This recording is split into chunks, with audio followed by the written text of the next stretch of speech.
더 싱글 레이디, 싱글 피플이 말하는 비혼의 세상, 비욘세.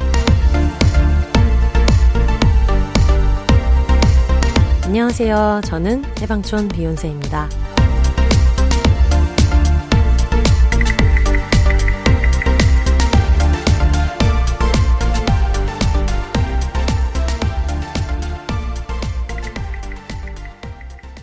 안녕하세요. 해방촌에서 글 쓰는 해방촌 비욘세입니다.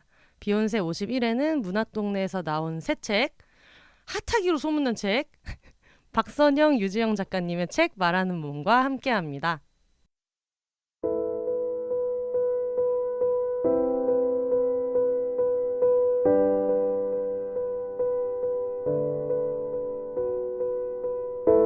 말하는 몸.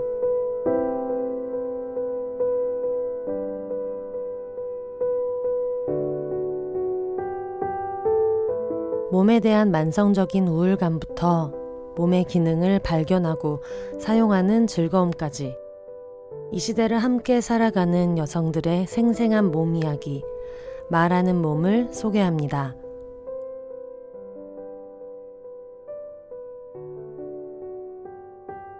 식욕이 왕성한 요가 강사, 온몸에 까만 털이 많은 여성, 똥꼬에서 피날 때까지 일하던 방송작가, 구두를 신고 태평양을 걸어서 건너는 승무원, 담배를 사랑하는 여성학자, 생리해방 세상을 외치는 생리중단시술 경험자, 슬플 때마다 폴댄스를 추는 작가, 무려 여성 90여 명의 몸 이야기가 2권의 책에 담겨 있습니다.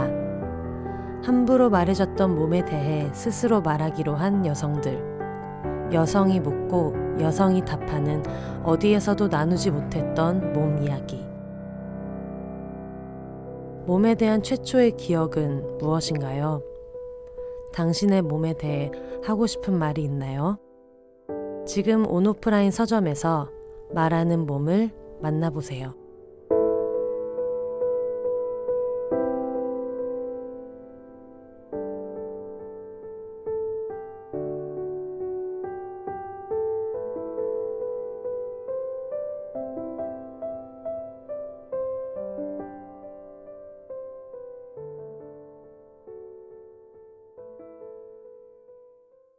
네, 오늘 비욘세는 저의 오랜 지인이자 지금 앞에서 웃음을 참고 계시는 게 제가 옛날에 말하는 몸 녹음했을 때가 생각이 나네요. 오늘은 광고 주님으로 오신 주님이 오셨습니다. 문학동네를 등에 업고 비욘세에 방문해주신 유지영 기자님과 함께합니다. 기자님 안녕하세요. 네, 안녕하세요. 와 박수. 박수. 일단은 자기소개 먼저 부탁드려요. 저는 지금 오마이뉴스에서 사회부 기자로 일하고 있고요. 네. 지난주에 네. 책 말하는 몸을 출간한 네. 사람입니다. 무슨 네. 일이 일어나고 있는 거죠? 지금 저희가 네. 그 녹음 세팅 하는데 시간을 엄청 오래 걸렸는데 네. 그 사이에 기자님이 진이 빠졌어요. 지금 오늘 술도 마시고 준비하고 오셨는데 네. 어색하니까 짠을 하고 좀 마셔볼까요? 네, 좋아요. 알겠습니다. 네. 아 맛있네요. 이거 너무 맛있는데요? 편의점 와인인데 맛있네. 기자님도 제가 알기로 비혼인데 어떤 비혼인지 소개 좀 부탁드려도 될까요? 저는 네. 평생 비혼이었어요. 네. 네, 지금도 비혼이고 네. 근데 이제 작년에 네. 약간 위기가 있었어요. 아 결혼 위기. 네. 아 이거 큰일 날 뻔했네. 어떻게 헤쳐나오셨어요? 그게 이제 별다른 건 아니고 네. 집을 구하다가 네. 그때 신혼부부 전세자금 네. 대출이라는 마수에 잠시 네. 빠져서 고민을 많이 했죠. 왜냐하면 이제 저 혼자서는 1억밖에 안 나오는데 대출이 네. 신혼부부 전세자금 대출을 하면 2억이 나오거든요. 그래서 서울 시내에서 집을 1억으로 구할 수가 없어서 그치. 네, 일단은 걸어놓고 네. 하자. 네. 이런 생각을 잠시 했으나 무사히 집을 구해서 네, 그래서 이제 당분간은 생각을 하지 않고 있는 네. 네, 상태예요. 아, 축하드립니다. 기혼 위기에 놓였던 네. 유지영 작가님과 함께 하고 있고요. 네, 여기 못 나올 뻔했네요, 제가. 큰일 날 뻔했어 지금. 아유, 큰일 날 뻔했네. 네. 네.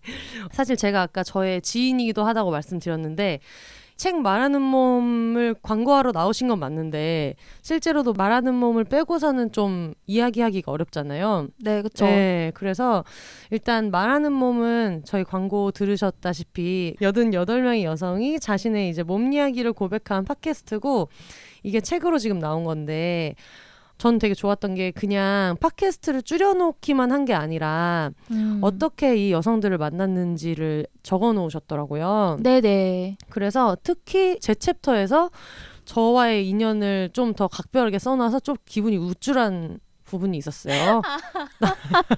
다른 분들 조금 공적으로 썼는데 나는 좀 사적인 내용이 많아가지고 파워 관종으로서 기분이 너무 좋더라고요. 너무 신이 났는데 제가 그걸 보고 깜짝 놀란 게 저는 예전에 한번 인터뷰하면서 만난 적이 있었잖아요. 네, 그쵸. 네, 그래서 그때라고 생각을 했었는데 앞에 뭔가 다른 때 만나고 그리고 그 다음에 방송계의 취재원이 필요해서 다시 만났다 이렇게 얘기가 돼 있어가지고 네네. 네, 저는 왜 을지로였나요? 거기 사무실에서 만났던 아. 거를 왜 난 처음이라고 생각하지? 아니, 그게 두 번째예요. 네, 그게 두 번째고, 네. 그 처음이 아까 말했던 그 연남동 쌀국수집. 네. 네, 거기가 처음이었어요.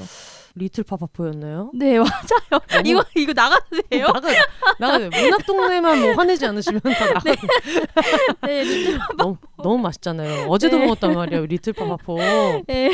아, 맞아. 그때 어떻게 연락해가지고 만나게 됐죠? 아, 그게 네. 그 이제 저희 오마이뉴스에 시민 기자로 글을 써주셨어요. 아, 맞아요. 네, 그래서 근데 그 글이 되게 좋아가지고 제가 이제 그 글 쓴 편집 기자한테 네. 아, 이분 어떤 분이시냐 네. 뭐 해서 이제 제가 방송 작가시라는데 네. 이제 뭐 이렇게 해서 제가 그때 방송 쪽 취재 담당하고 있었거든요. 이제 방송 작가 그럼 한번 취재해보자 만나보자 네. 해가지고 이제 전화해서 네. 만났던 게 처음이었어요. 근데 뭔가 처음에는 취재로 만났던 건 아니었어요. 그냥 이제 한번 이렇게 인사를 나눠보자 네. 이런 네. 근데 거길 제가 나갔나 봐요. 네. 그러니까 취재도 아닌디. 그러니까 저도 사실 그때 나와주셔서 감사하긴 한데 약간 이상한 사람입니다. 고맙지만 이상한 사람. 부른다고 나오고. 저도 그렇게 뭔가 네. 100% 취재만 목적이 아닌 상태에서 만나는 사람은 그렇게 많지 않았어요. 근데 어쩌다 보니까 또 그렇게 됐었네요, 그때. 아, 그래가지고 그때 무슨 뉴미디어 얘기하고 그랬던 기억이 나요. 그래서 저는 그냥 약간 너무 먼 일 같아가지고 맞아, 기자님이랑 쌀국수집에서 뉴미디어 얘기도 하고 방송계 성폭력 얘기도 하고 여러 가지 얘기를 했지 하면서 제가 혼자 그걸 재구성했나 봐요. 네. 설마 처음 만난 사람이랑 쌀국수 먹었겠냐. 그리고 그렇게 맥락 없이 만났겠냐 했는데 만났네. 네, 진짜 맥락 없이 만났습니다. 네, 그게 언제였어요? 그게 2018년 초였던 것 같은데. 아, 그러면은 벌써 3년 차. 네네네, 그쵸. 8, 9, 10, 11. 안지 4년 차. 네. 와, 항상 공적으로 만나지만 이상하게 사적으로 마음이 가는. 네. 네. 그래서 저희는 지금 같이 와인을 먹으면서 얘기를 하고 있습니다. 일단은 말하는 몸 얘기를 안 할 수가 없는데 말하는 몸은 아마 들으신 분들 계실 것 같아요. CBS 팟캐스트인데 록산게이 작가님의 책 헝거를 한 구절을 읽고 그리고 자기 몸에 대해서 고백하는 형식의 팟캐스트인데 헝거를 안 읽으신 분들도 계실 수 있을 것 같은데 헝거 얘기를 빼면 말하는 몸 설명을 하기가 어려울 것 같아요. 네, 그쵸. 네, 그래서 록산게이의 헝거 짱덕후이신 기자님에게 이게 약간 사실 제가 봤을 땐 그런 거거든요. 록산게이의 헝거 한 구절을 읽고 자기 몸 이야기를 한다는 것 자체가 김이나 작사가님을 좋아하는 저로 치자면 제가 그런 걸 만든 거예요. 김이나 프로그램을 만들어서 네네. 김이나 작사가님의 어떤 작사 한 구절을 읽고 본인의 인생을 말해봅시다. 이거를 프로그램으로 만든겨. 프로그램으로 만든 거야 이거를. 네. 그래서 진짜 대단하다 싶은 생각이 들어서 그렇게 사랑에 맞지 않는 록산게이 작가님의 헝거 소개를 한번 해주세요. 처음에 헝거 만났던 거는 네. 약간 네. 뭔가 사람 얘기하듯이 얘기하네요. 그러니까 네. 덕질은 원래 다 그런 거지. 다 의인화돼 있잖아요. 네. 네. 죽고 싶지만 떡볶이는 먹고 싶어라는 책 쓴 백세희 작가님께서 저한테 선물해 네. 주신 책인데요. 네. 저도 읽으면 분명히 좋아할 거다 인터뷰 때 네. 그렇게 말씀해 주셔서 어디 한번 보자 약간 이런 심정으로 펼쳤는데 네. 완전 꽂힌 거죠. 네. 예. 미국의 페미니스트 작가 록산게이가 쓴 책인데 네. 메모얼이라는 회고록 장르예요. 네. 그래서 록산게이가 처음에 이제 어렸을 때 성폭력을 경험하고 이 성폭력으로부터 안전해지기 위해서는 내가 살을 찌워야 된다라면서 이제 막 폭식을 하면서 이제 몸을 막 불려나가요. 네. 그게 성폭력 피해자분들한테 되게 자주 있는 패턴 중에 하나라고 하더라고요. 네, 그러니까 네. 저도 잘 몰랐는데 저희 팟캐스트에도 실제로 성폭력 이후에 이제 살을 찌우신 분이 나오시기도 하셨어요. 네. 네, 근데 이제 몸을 찌운 이후에 또 다른 문제가 시작이 됐던 거죠. 그러니까 뭔가 어떤 사람들의 편견 어린 시선, 네. 부모님의 어떤 걱정 어린 눈초리 같은 네. 것들, 네. 그리고 이제 어떤 연인과의 관계에서 네. 제대로 이제 관계가 진전이 되지 못하면 몸 탓을 하는 거죠. 내 몸이 잘못됐다고. 몸이 너무 크기 때문에. 네. 네. 그런 어떤 사유와 네. 자기 고백을 담은 에세이인데요. 네. 읽고 너무 좋았어요. 저도 읽어봤는데 좀 충격적일 정도로 솔직하잖아요. 맞아요. 책이. 예. 그래서 어떻게 이런 고백을 할 수 있지? 그런 생각이 들어서 되게 충격을 많이 받았는데 아마 읽으신 분들이라면 다 비슷한 경험을 하셨을 것 같아요. 그리고 굉장히 어린 나이에 성폭력 피해자였고 그리고 나중에 몸무게를 거의 몇백 단위로 크게 살을 찌우잖아요. 네. 그랬다가 뭐 뺐다가 하는 그 과정들이 사실 저랑 완전히 겹치는 부분이 없는데도 어떻게 그렇게 자기 삶에 대한 얘기를 극적인 순간들을 얘기하는데 왜 그렇게 공감이 되는지 그게 좀 신기한 지점이라고 저는 생각했거든요. 네, 저도 아직 많이 읽었는데도 그게 되게 미스테리예요. 맞아요. 예.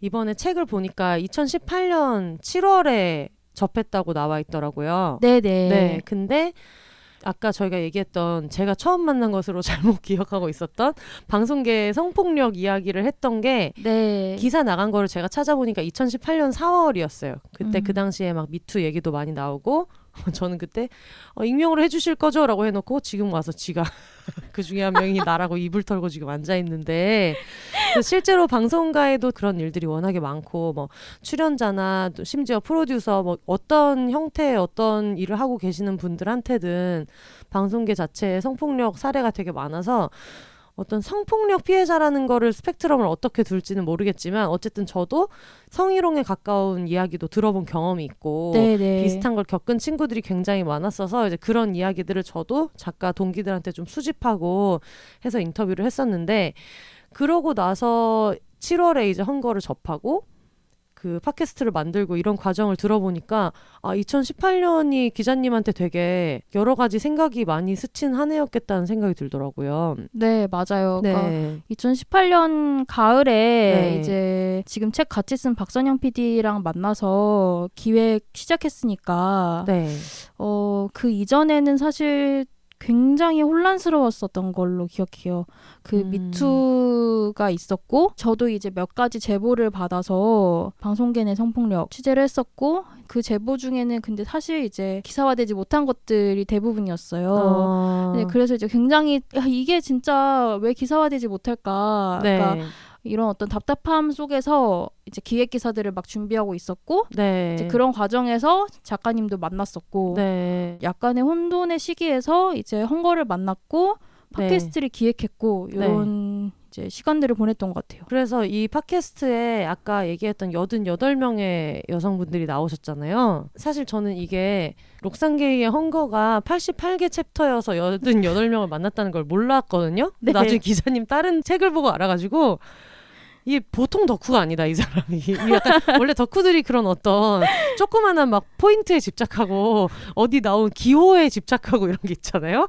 그래서 비욘세에 그동안 여러 덕후들이 나왔어요. 애니메이션 덕후도 나오신 적이 있고 김재환 씨 덕후, 저희 캥 작가님 나오신 적이 별별 덕후가 다 나왔는데 보통 덕후가 아니라는 생각이 들어가지고 약간 이렇게 자꾸 장치를 심으신 거는 어떤 의미에서 넣으신 거예요? 일단 헝거 같은 경우에는 네. 2018년에 만났지만 사실 그 이후로도 책을 많이 읽었고 네. 근데 아직까지 헝거를 능가할 만한 책, 저의 개인적인 의미로 저에게 그런 책이 없었던 것 같아요. 네. 그만큼 굉장히 저에게 의미가 큰 책이고 네. 몸에 대해서 말해도 된다는 거를 알려준 작품인데 네. 처음에는 처음 기획했을 때는 88명의 여성이 한 챕터씩 읽는다. 는 게 이제 처음 기획 의도였어요. 네. 근데 이제 뭐 중간에 진행하다 보니까 빠지는 챕터도 있고 맞아. 조금 중복되는 챕터도 있고 왜냐면 네. 읽고 싶은 게 각자 다 다르기 때문에 네. 넓혀서 진행을 했었는데 첫 의도가 그거였죠. 처음에 이제 그 2018년 가을에 박선영 PD랑 처음에 이제 홍대에 있는 코나스라는 네. 빵집에서 네. 만나서 기획을 했었던 게 그러면 우리 88개 챕터니까 88명의 여성을 만나자. 네. 그리고 그 사람들이 낭독을 하고 그 사람들이 얘기하는 몸의 목소리를 듣자. 네. 요게 처음 기획 의도였기 때문에 88명으로 갔고 그게 일종의 약속이 됐던 것 같아요. 저한테는. 네. 그러니까 중간에 조금 청취자가 그렇게 막 비욘세처럼 많지는 않아서 그만할까? 이제 뭐 이런 순간들도 있었는데 아니야 그래도 우리 88명까지 만나보자. 이제 이런 어떤 약간의 지향점이 돼준. 네. 네네. 궁금한 게 박선영 PD님은 CBS 소속이시고 네네. 그리고 기자님은 오마이뉴스 소속이잖아요. 근데 이 조합이 어디? 이런 조합이 이렇게 둘 다 이렇게 쿨한 조직인지 몰랐는데 어떻게 이게 가능했던 거예요?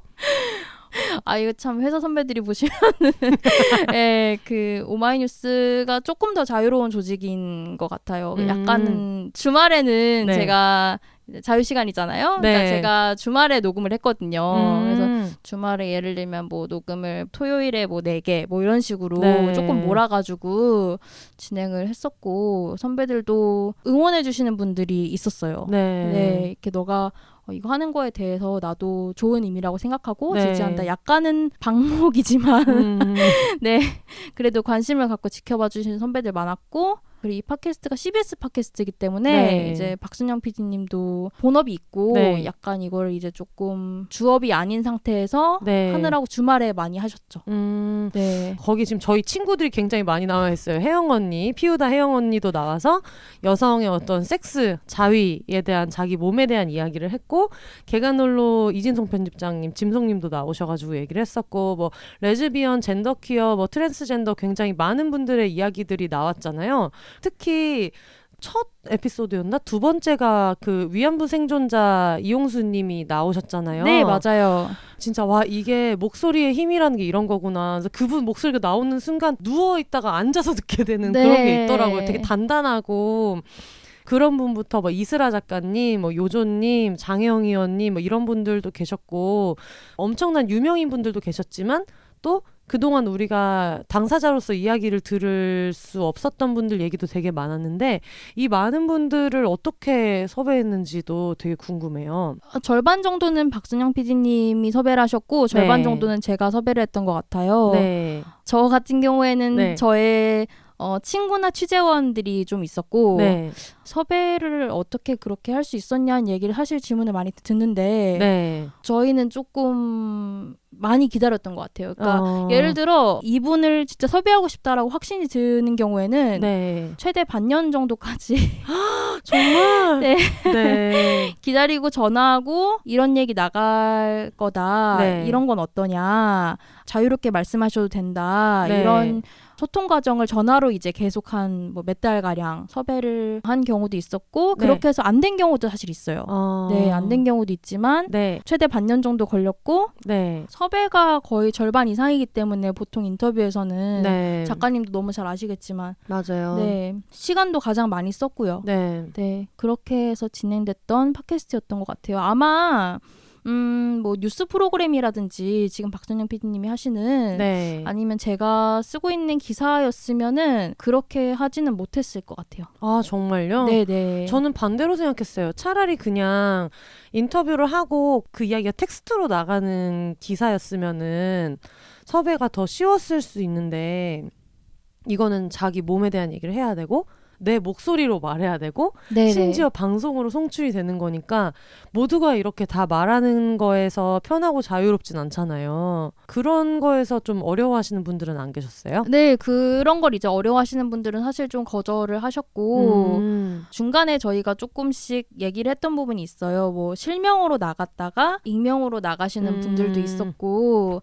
그리고 녹음할 때는 실명으로 나갔는데 이제 책을 내는 과정에서는 익명을 요구하신 분들도 있었고 아, 그럴 수 네. 있겠네요. 한 분 같은 경우에는 아예 목소리 변조 아, 맞아, 네, 맞아. 네, 있었어요. 네. 네. 하지만 그분 얘기를 저희가 꼭 들어야겠다고 생각했기 때문에 네. 네, 뭐 목소리 변조를 하는 옵션도 있다. 네. 이제 이런 식으로 설득을 조금씩 했었던 것 같아요. 네. 섭외 자체도 어렵지만 네. 녹음실에 왔을 때 그분한테 이야기를 이제 하게 하는 게 되게 어렵잖아요. 그리고 아마 말하는 법 들으신 분이 계실 수도 있겠는데 지금 우리가 하는 방송처럼 막 이렇게 대화하는 형식이면은 아, 그러면 그 말씀은 이랬다는 말씀이시죠? 하면 아, 네, 맞습니다. 이렇게만 해도 나갈 수 있는데 네. 질문자의 목소리가 다 삭제되잖아요. 네. 이게 사실 뭐랑 비슷하냐면 저희 방송 같은 거 할 때 출연자들 속마음 인터뷰 나오잖아요. 그냥 의자에 앉아가지고 뭐 요리를 하는 장면이 막 나오면은 거기서 아, 진짜 못하겠더라고요. 막 이런 게 나오고 이거를 실제로 출연자랑 찍을 때는 아, 그럼 뭐 음식은 마음에 드셨어요? 네. 이러면 이제 못 내니까 계속 다시 해야 되고 이런 게 있는데 말하는 몸은 녹음할 때 어땠어요? 아, 진짜 천차만별이어서 네. 대본을 준비해서 오신 분들도 있었어요. 그러니까 네. 이제 홀로 스튜디오에 들어가셔서 네. 스스로 홀로 얘기한다. 아. 예, 그런 분들도 몇 분 있었고 네. 대체로는 제가 인터뷰를 진행했었는데 네. 방송에 굉장히 익숙하신 분들, 말씀 되게 잘하시는 분들도 많았지만 네. 방송이 정말 처음이신 분들, 방송국에 방문하는 것 자체가 처음인 분들, 네. 그리고 마이크 앞에 서는 것 자체가 처음인 분들도 있어서 네. 그분들 같은 경우에는 우리가 보통 대화를 주고받을 때 네. 막 마가 뜨잖아요. 네. 마가 뜨면은 아, 이거 약간 안 되겠는데? 이런 생각이 들잖아요. 네. 근데 이제 제 질문을 제하고 나니까 네. 그게 훨씬 편해졌어요. 그러니까 마가 떠도 괜찮다. 막 15분, 20분 이렇게 기다리기도 하고. 아, 정말요? 네네. 그러니까 네. 그분이 온전히 자기가 몸에 대해 얘기할 수 있을 때까지 시간을 드리는 거죠. 아. 네. 그래서 저는 이거를 이제 흔히 다른 인터뷰에서 얘기했던 거 인터뷰의 실패라고 부르는데 네. 인터뷰 같은 경우에는 보통 이제 짧은 시간 안에 승부를 내야 되는 것들이 대부분이잖아요. 네. 이제 뭐 방송 작가나 기자나 마찬가지겠지만 근데 말하는 몸 같은 경우에 그런 제한 전혀 없었고 시간 제한도 없었고 시간을 좀 많이 드렸고 그리고 저도 아, 그럼 우리 조금 뭐 다른 얘기 한번 해볼까요? 하면서 네. 몸에 대한 얘기, 뭐 주제에 대한 거 말고 다른 얘기를 한다든지 네. 요즘 뭐 이번 주 주말에는 뭐 하셨어요? 아. 뭐 이런 식으로 조금씩 지금처럼 이렇게 술을 마시면서 진행하는 방법도 있지만 네, 이렇게 온전히 그분이 몸에 대한 이야기에 집중할 수 있도록 네. 시간을 많이 들였던 것 같아요. 예. 기억에 남는 분 있어요? 그렇게 많이 기다리고 같이 이야기했던 분들 중에서? 저희가 네. 그 섭외를 하기도 했지만 네. 말하는 몸 SNS 계정으로 네. 출연자를 이제 모집을 했어요. 네. 예, 근데 그렇게 나오셨던 분들은 다 방송이 처음이신 분들이었어요. 그렇겠다. 네. 근데 이제 헝거를 읽고 그리고 말하는 몸 이전 방송을 듣고 아, 나도 나와서 내 몸에 대한 얘기를 해보고 싶다. 네. 근데 사실 그게 정확히 저희가 원했던 맞아요, 거였거든요. 맞아요. 예. 네. 그러니까 이 방송을 듣고 나도 내 몸에 대해서 얘기하고 싶어. 이 책을 읽고 아, 나도 내 몸에 대해서 얘기를 누군가에게 하고 싶어라는 어떤 마음이 들 수 있게끔 하는 거. 네. 그래서 그런 분들 같은 경우에는 이제 많이 기억에 남죠. 10명이 좀 넘게 자발적으로 출연을 해주셨던 기억이 나요. 네, 그분들 같은 경우가 좀 기억에 많이 남는 것 같아요. 방송도 워낙 이렇게 잘 듣고 와주셨고, 네. 네, 그 방송에 대한 애정뿐만이 아니라 이제 헝거에 대한 애정도 있어가지고 그래서 이제 저랑 헝거에 대한 얘기 처음에 하면서 시작을 했던 걸로. 역시 덕심만큼 이런 결속력 있는 게 없는 것 같아요. 약간 지금 정모 같은 거잖아요. 정모. 헝거 덕후들 정모같이 모여가지고 녹음하는 과정이 네네. 특별히 기억에 남는 출연자. 녹음하는 과정이. 네. 들어보면 어떤 분들은 우시기도 하고 네네. 어떤 분들은 되게 친근하게 얘기하시기도 하고 네네. 해가지고 저 같은 경우에는 이제 2분 정도가 기억에 남는데 네. 한 분이 오드리님이라고 네. 친족 성폭력에 대해서 이야기하신 분이 있어요. 네. 처음에는 이제 제가 그분을 지인에게 소개를 받았거든요. 네. 이 액티비티를 좋아하는 여성이라고 소개를 받았어요. 아. 네네. 그래서 액티비티에 관련된 이제 질문을 막 쓰는 네. 거죠. 뭐 액티비티 어떤 액티비티 좋아하시나요? 막 네. 이거 할 때 뭐 위험하진 않나요? 뭐 맞아. 이런 질문들을 이제 막 생각하고 딱 녹음실에 앉았는데 네. 이제 그분이 전혀 다른 얘기를 하시더라고요. 이게 첫 문장이 아닐 수도 있는데 제가 기억에 남는 건 제가 돼지발정제를 먹어본 적이 있어요 라는 문장으로 시작을 하는 에피소드였어요. 네. 이게 이분 몸에 품고 있던 말인가? 라는 생각을 했었고 그분이 말씀하시는 걸 저는 약간 옆에서 돕는다? 인터뷰를 주도한다라기보다는 네. 그냥 하시고 싶으신 말씀을 다 하실 수 있게끔 돕는 역할 정도를 했었던 것 같아요. 네. 그래서 근데 이분이 끝나고 근데 제가 이 얘기를 하려던 게 아니었는데 이런 말씀을 하시더라고요. 네. 그래서 사실 나오시는 출연자분들 모두 약간의 의외성이 있었어요. 네. 다들 조금씩 말을 생각하지 않았던 부분을 말씀하시는 경우도 있었고 네. 완벽하게 의도에 맞춰서 말씀하신 분들은 제가 기억하기는 없어요. 네, 제가 고등학교 친구가 방송에 나오고 싶다 그래가지고 네. 백으로 내가 제작자다. 네, 나와라. 네. 우리 자발적 출연자도 받고 있으니까 네네. 나와서 너 얘기하면 좋지 해서 나왔는데 네. 내 몸에 가려져서 내가 안 보인다는 생각을 했다면서 방송에서 우는 친구의 모습을 보고 네. 제가 고등학교면 지금 10년이 넘은 거잖아요. 그렇죠. 네, 이런 모습은 처음이다 이 친구의. 네. 10년 동안 이 친구를 정말 가까이 알고 지냈지만 이런 대화를 했던 거는 처음이었고 이제 그게 이성희 에피소드인데 그 에피소드가 좀 저한테는 좀 기억에 남아요. 네. 네. 근데 이게 약간 마성의 팟캐스트인 게 저도 그때 나가가지고 얘기하다가 마지막쯤에 한번 울컥했었거든요. 네. 네. 정확히는 기억이 안 나지만 약간 여자들이 미래를 말할 때 그걸 좀 믿어주셨으면 좋겠다. 들어주셨으면 좋겠다. 네, 기억나요. 네. 네. 근데 갑자기 거기서 한 번도 내가 이거를 이렇게 간절하게 원한다고 생각한 적이 없는데 이걸 목소리로 내니까 갑자기 울컥하는 거예요.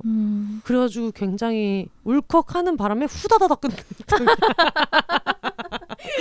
그래가지고 나중에 그걸 들으면서 왜 이렇게 급하게 누구 쫓아오는 것처럼 끝냈지? 네. PD님이 고생하셨겠다 그러면서 들었거든요. 네. 그냥 저는 작가님께서 네. 사실은 이제 그 부분을 굉장히 빨리 말씀하시길래 이 부분 준비해 오셨구나라고 생각했어요. 그러니까 이게 시점이 다르니까 네. 달랐던 거죠. 그래서 이 부분을 뭔가 이렇게 약간 준비해 오셨구나라고 네. 생각하고 끝 마무리 멘트를 네. 제가 이제 요청을 드렸을 때 그 부분을 말씀하셔가지고 근데 전혀 달랐네요. 참고로 말씀드리면 이게 폴댄스에 대한 얘기를 했고 폴댄스 하면서 몸이 자유로워진 얘기를 했는데 그러고 나서 이제 추가로 박선영 PD님께서 지금 하고 있는 프로그램이나 했던 프로그램에 대한 얘기를 잠깐 해도 되겠냐 해서 이제 셋마이웨이 얘기를 하다가 여성 연예인에 대한 얘기가 나왔다가 그런 얘기를 쭉 하고 나서 마무리를 하라고 하니까 갑자기 내가 너무 멋있는 말만 한 것 같은 거예요. 근데 내가 지금까지 살아온 삶은 거기에 좀 대치되는 부분도 있고 물론 제가 이거를 뭐 수치스러워하진 않지만 예전에는 뭐 다이어트랑 관련된 책도 써본 적이 있고 그때는 업무상 얘기가 나왔고 그때 같이 했던 저랑 굉장히 절친한 언니랑 같이 낸 적도 있고 뷰티 프로그램에서 했었던 적도 있고 그러니까 그때 저는 제가 하고 있는 업무상 또 생존에 네. 필요한 일들을 지금까지 쭉 하면서 살아왔는데 제가 했던 얘기들이랑 좀 대치되는 얘기를 내가 지금까지 한 것 같다. 이 생각이 마무리 해주세요 하는 한마디에 갑자기 확 스쳐 지나가는 거예요. 네. 그래서 그게 뭔가 서럽기도 하고 내가 여기서 지금까지 신나게 얘기를 해놓고 또 그런 마음에 사로잡히는 게 좀 속상하기도 하고 그래서 여성 연예인들이 뭔가를 얘기할 때 이 사람들이 어떤 사람들은 얘가 언제부터 이렇게 이런 생각을 했냐, 뭐 페미팔이 한다, 뭐 이런 비난을 받지만 각자 자기가 자기의 방식으로 생존을 해야 되고 그리고 사회가 어쨌든 요구하는 거에 맞춰가지고 살아남는 거는 개인의 잘못이 아니니까 그런 식으로 미래를 좀 봐줬으면 좋겠다라는 취지의 얘기를 했는데 갑자기 그게 근데 나도 누가 이렇게 봐줬으면 좋겠어 이런 생각이 들어가지고 네네. 거기서 뭔가 확 울컥했던 것 같아요. 질문을 던지는 저의 느낌과 경험과 네. 출연자가 그 자리에서 느끼는 경험과 느낌이 전부 다 다를 것이기 때문에 네. 정말 저는 전혀 사실은 예상하지 못했던 네. 부분이었어요. 지금 말씀해 주시지 않았다면 영원히 네. 몰랐을 거예요. 네. 근데 그게 녹음의 형식이 갖고 있는 특징이었던 것 같아요. 거기 기자님이 앉아 계시고 네. 그리고 목소리는 내 것만 쓰는 거니까 기자님이 하는 말에는 지금 우리가 이렇게 얘기를 하면 뭐라고 말을 한마디를 해도 네 맞아요 뭐 이렇게 주고받고 리액션을 하고 이런 게 있는데 거기서는 온전히 내 말만 이렇게 살아남는 거잖아요. 네, 내가 네. 하는 말은 웬만하면 다 남고 내 얘기가 충분히 누군가에 의해서 들어지는 그런 식의 경험을 해본 적이 없었기 때문에 한마디라도 더 하게 되는 것 같아요. 보통의 커뮤니케이션은 내가 뭘 말하면 상대방 표정도 막 살피고 리액션도 살피고 막 이렇게 맞아요. 하게 되는데 그리고 약간 기자님이 맞은편에서 오구 그렇지 이런 표정으로 쳐다봐줘요. 소리를 못 내니까 그냥 눈빛으로 막 끄덕끄덕 하면서 해줘요. 그럼 그게 뭔가 용기가 나서 내가 지금 뭔가 좋은 말을 했나 봐 이러면서 계속 말하게 되는 그런 게 있더라고요. 네네. 경험해본 입장에서는. 질문을 던질 때 왜 출연자가 자기 말을 하고 있을 때는 제가 목소리를 내면 안 되는 네. 그런 구조였잖아요.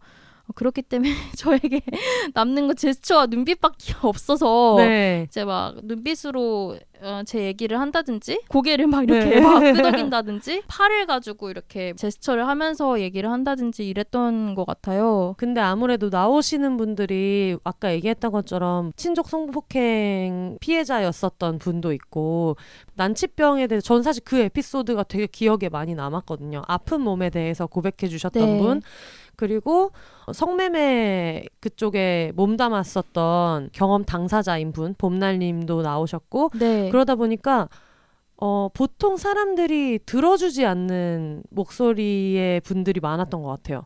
그런 사람들 입장에서는 내 얘기를 누가 이렇게 눈빛을 반짝이면서 들어준 경험이 몇 번 없었을 것 같기도 하고 그리고 그분들도 일상에서는 내가 입체적으로 존재하니까 내가 피해자다라고 해서 성폭력의 피해자로만 살아가지 않잖아요. 맞아요. 그러다 보니까 평소에 내가 이런 말을 할 일이 잘 없는데 그거를 누구보다 열심히 눈을 반짝이면서 들어주는 사람이 맞은편에 있으면 정말 눈물 날 것 같기도 하고 지금은 나는 얘기할 수 있을 것 같아 같은 어떤 용기도 많이 얻고 그러지 않나 싶은 생각이 들더라고요. 그것도 일종의 약간은 결핍에서 시작됐던 게 네. 제가 그 당시에는 이제 연예부에서 일을 하고 있었거든요. 네. 근데 연예부에서 일을 한다는 거는 이제 마이크가 가는 사람에게만 가게 돼 있어요. 계속. 네. 더 유명한 사람이면 조금 더 주요하게 배치를 한다든지 네. 기자들이 좀 더 많이 모이고 배우나 뭐 연예인들 네. 같은 경우에는 저는 정말 그 사람의 이야기 그대로를 듣고 싶은데 네. 사실은 대체로 배우나 연예인들이 기자에게 자기에 대한 얘기를 해주지 않는 경우가 대부분이죠. 왜냐면 어떻게 쓸지 모르기 때문에 서로 믿을 수가 없는 거잖아요. 네. 나 되게 잘 듣고 싶다. 네. 네, 이런 생각이 있었고 나도 잘 들을 수 있는데 너희들 왜 나를 안 믿고 내가 얼마나 군 리스너인데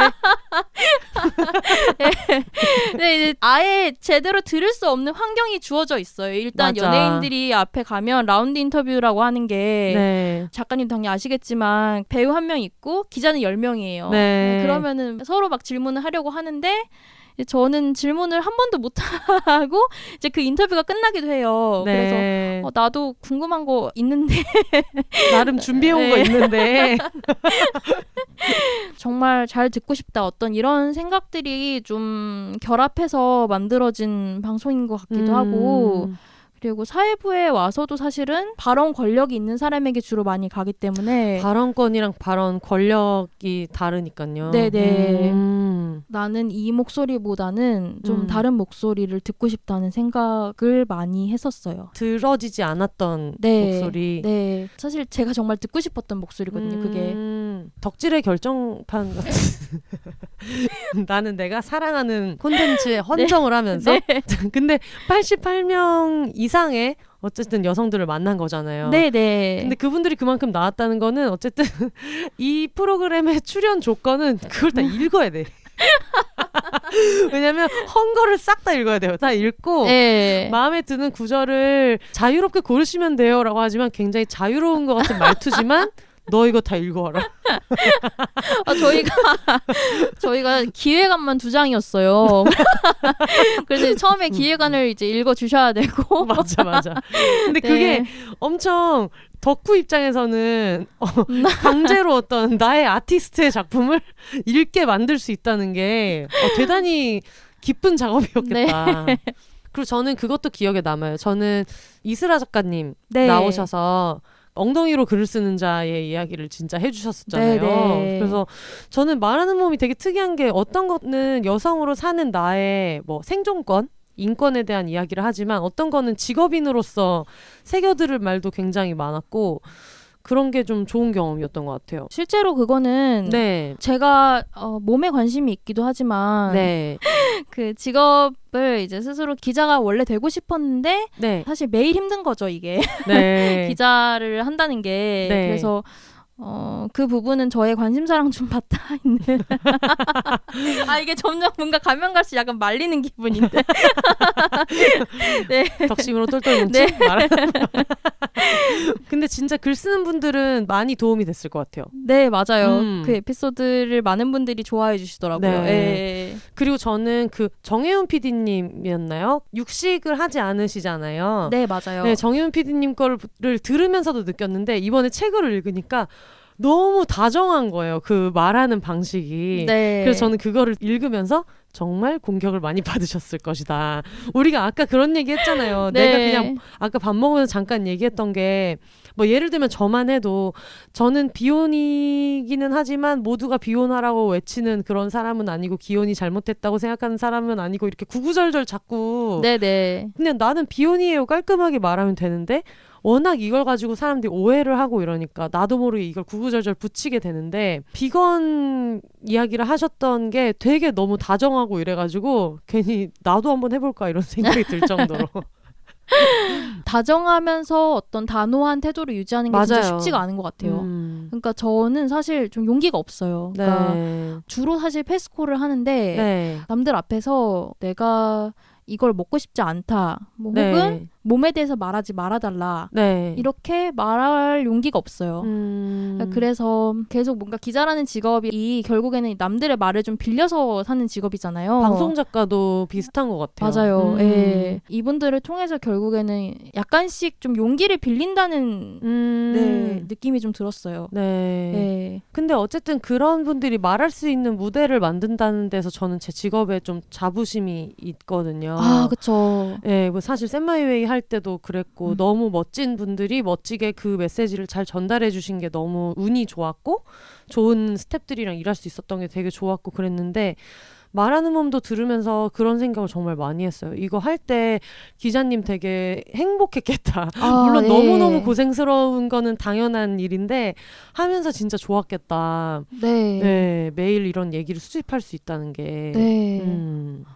맞아요. 아까 얘기했던 대로 기자라는 직업이 어딜 가나 언제나 취재원에게 환영받진 않잖아요. 네, 그쵸. 네. 그래서 되게 대조되는 느낌의 현장이었을 것 같은데 실제로 느끼기로는 어땠어요? 정말 맞죠. 예, 기자라는 직업이 사실 예쁨보다는 훨씬 미움을 많이 받는 직업이고 네. 전 또 기사들 보면은 저는 이해가 가요. 사람들의 그런 어떤 기자에 대한 무조건적인 미움 같은 것들이 이해가 되는 측면이 있어요. 그래서 사실은 말하는 몸 녹음실 안에서만큼은 최대한 안전하다라는 인상을 계속 많이 주려고 노력했었던 것 같아요. 네. 이 공간 안에서 너가 말하는 거는 내가 모두 받아들일 수 있고 거기에는 편견이 없을 것이고 실제로 요청하신 분들도 있는데 이제 방송에 나가기 전에 한번 확인받을 수도 있고 그러니까 이렇게 계속 여기는 안전한 곳이고 너가 어떤 말을 해도 괜찮다고 네. 만들어질 수 있는 공간이었으면 했어요. 네.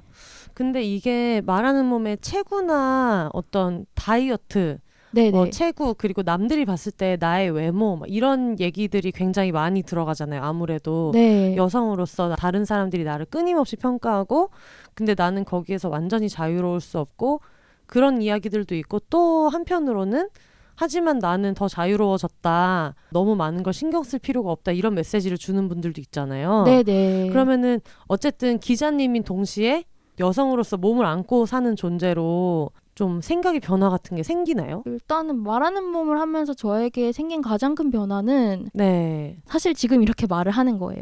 아. 제가 아까 용기가 없다고 말씀드렸었잖아요. 네. 두려움, 내가 만약에 내 몸에 대해서 얘기했을 때 네. 거절 당하면 어떡하지? 아니면 저 스스로가 제 몸에 대해서 굉장히 수치심을 많이 느끼고 있었던 상황이기 때문에 네. 아예 입으로 제 몸이 지금 어떤지 자체를 얘기를 못 꺼내는 네. 그러니까 대화 얘기가 나와도 예를 들면 다이어트에 대한 주제가 나와도 뭐 회피하거나 아니면 굉장히 적당히 대답하는 거 있잖아요. 아 나도 뭐 다이어트 좀 하지 그래 뭐 나도 노력하고 있어 약간 막 이제 이런 식으로 네. 적당히 대답하고 넘기거나 이런 경우가 많았는데 말하는 몸을 만들면서 계속 저에게 몸에 대해 이야기할 수 있는 기회들이 많이 주어졌어요. 네. 녹음실에서도 그랬고 몇몇 기고도 했었는데 네. 이제 그러면서 저는 제 몸에 대해서 어쨌든 입을 뗄 수 있게 됐고 지금 내 몸이 어떻고 너가 내 몸에 대해서 얘기를 이런 식으로 하는 거는 올바르지 않고 네. 이런 얘기를 할 수 있게 된 게 저에게는 가장 큰 변화가 아닌가 싶어요. 네. 얘기하다 보니까 생각이 나는데 여러분 문학 3 유지영으로 검색하셔서 유지영 기자님의 그래서 달라졌습니까? 라는 기고문을 꼭 읽어보세요. 이 말하는 몸을 만든 입장에서 여러 여성의 몸의 얘기를 듣고 있는데 본인 역시 몸에 대한 여러 가지 수치심이나 이런 거를 갖고 있는 여성의 입장에서 글의 내용만 봤을 때는 네. 나는 여전히 분투하고 있다 같은 내용이었는데 왜 그렇게 용기를 얻었는지 이게 말하는 몸을 들으면서 느꼈던 인상이랑 되게 비슷했어요. 아 맞아 괜찮다. 뭐가 괜찮다는 건지 혼자 알 수 없는 위로를 막 얻으면서 네. 네 혹시 그 글 얘기도 잠깐 해주실 수 있어요? 네. 네. 그 글이 이제 에피소드 하나로 시작을 하는데 우울증이 나으면서 이제 몸에 살이 엄청나게 많이 붓기 시작한 거예요. 그래서 어느 날은 이제 제가 되게 맛있게 점심을 먹고 산책을 하는데 가게 창문에 제 실루엣이 비친 거죠. 네. 제 몸을 보고는 너무 혐오감이 들어서 구역질을 이제 하는 그런 에피소드로 시작을 하는데 되게 그때 당시에 이해할 수 없었던 건 사실 어제까지는 나 그래도 몸에 대해서 이제 조금 받아들일 수 있을 것 같아. 네. 뭐 아니면 몸에 대해서 좀 말할 수 있을 것 같아. 이렇게 생각했었다는 거죠. 네. 그래서 그게 정말 저한테는 이게 정말 말도 안 되는 일이 나한테 일어났다고 생각을 했는데 그렇게 막 드라마틱하게 말하는 몸이라는 거를 내가 인터뷰를 진행하면서 몸에 대해서 얘기를 듣고 내가 녹음실에서 말도 하지만 갑자기 막 사랑하게 되고 네.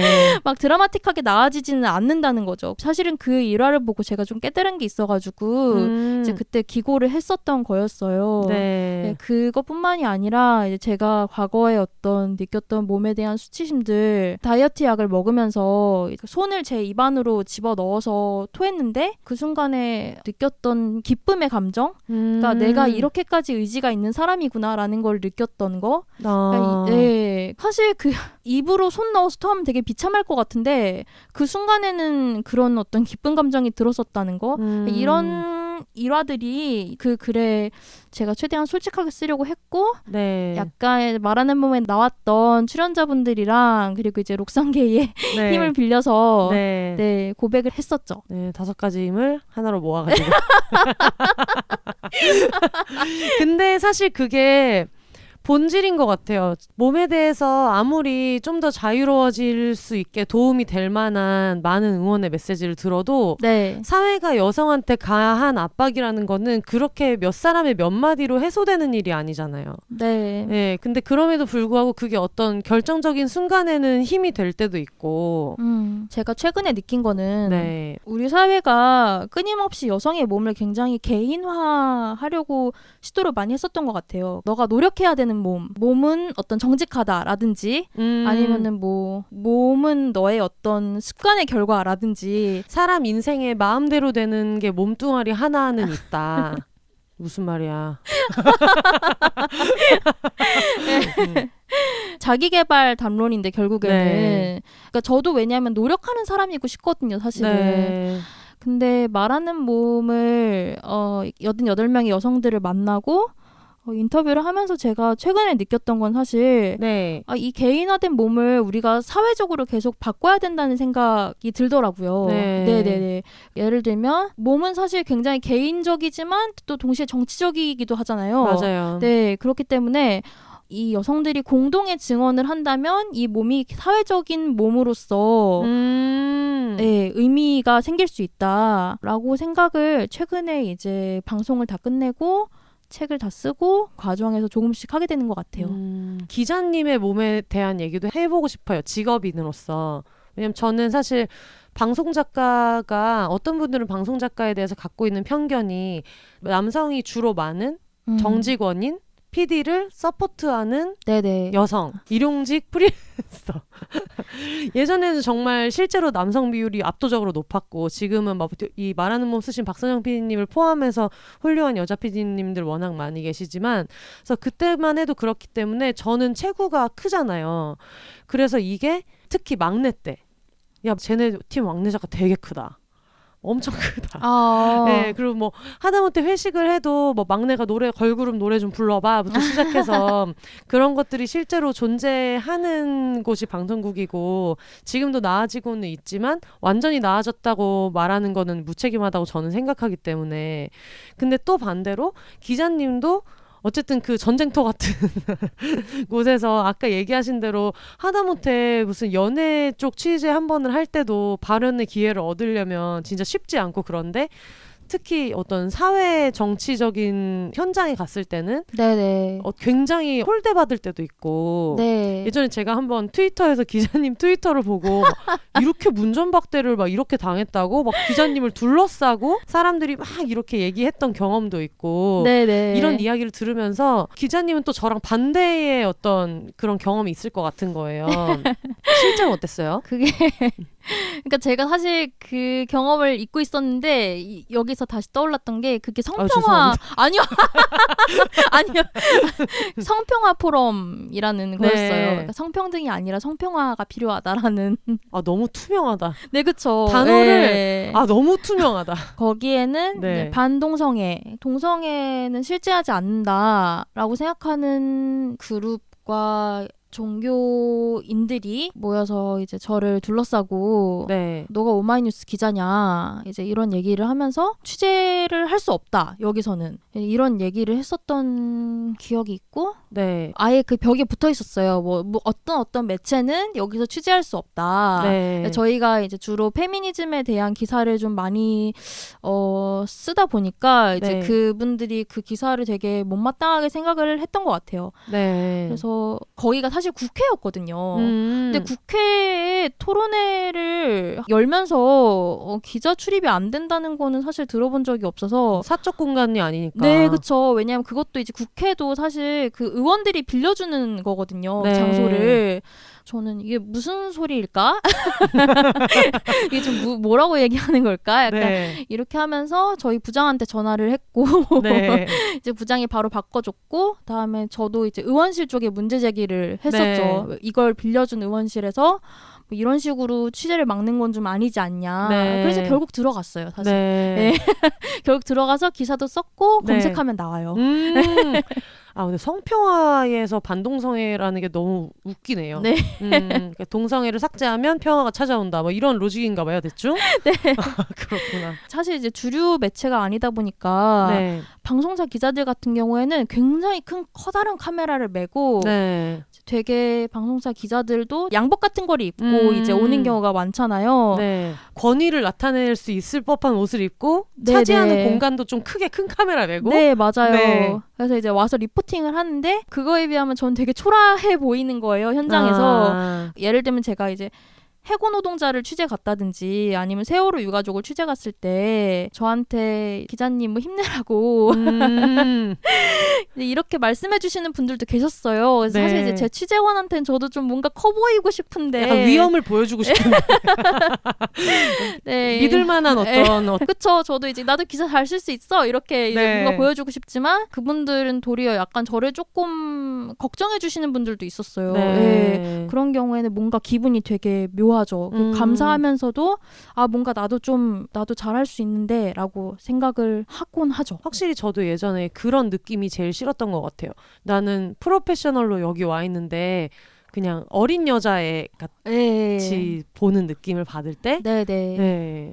그리고 실제로 저희 동기들도 저는 체구가 큰 게 걱정이었지만 체구가 작고 이런 동기들은 이 정글 같은 바닥에서 또 체구가 작은 여자애들을 정말 어린 여자애 취급해서 좀 더 다른 사람들한테 하지 않는 방식으로 더 가혹하게 대하거나 네. 더 무례하게 대하는 분위기가 분명히 있어가지고 실제로 방송 작가를 그만둔 동기들 중에서 저는 그런 생각을 많이 했거든요. 나중에 거기 팀 얘기를 들어보면 너무 애취급을 하고 막 이런 거를 견디기가 어려웠던 것 같다. 특히 막내 때는 네. 그런 게 진짜 콕콕 바뀌잖아요. 네네. 왜냐면 내가 실제로 찐으로 막내인데 그러면 더 힘드니까 네. 직업인으로 그건 정말 어려운 것 같아요. 정말 동등한 직업인으로서 대우받은 경험도 있지만 네. 사실 그렇지 않은 경험이 더 많은 것 같아요. 그러니까 그냥 어떤 어린 여자의 네. 뭐를 하겠어? 약간 이런 생각들. 또 최근에는 사실 여성 기자들이 많이 늘어났어요. 네. 예, 뽑히는 사람들을 봐도 네. 여성이 압도적으로 많고